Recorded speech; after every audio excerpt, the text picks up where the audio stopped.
ભાવનગર મહાનગરપાલિકાને મળી છે ધમકી। મનપા કચેરીને બોમ્બથી ઉડાવી દેવા માટેની ધમકી મળી છે।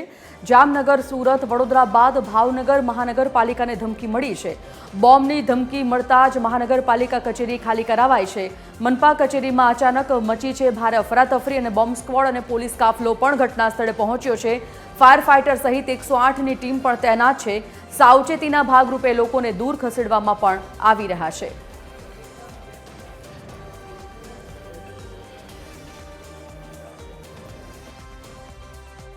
કે મેલની અંદર એવું કીધેલું છે કે 3 વાગ્યા સુધીમાં આતંક હુમલો કરી આપણે બોમ્બ બ્લાસ્ટ કરીને એક બોમ્બ મૂક્યો અને બ્લાસ્ટ થવાનો છે।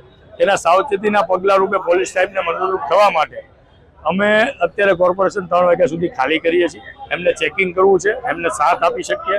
સુરક્ષાના કવચ માટે અત્યારે અમે આ નિર્ણય લીધો છે કે પોલીસ સ્ટાફ એનું પૂરું સઘન ચેકિંગ કરી લે ત્યાં સુધી કોર્પોરેશન ખાલી રહેશે।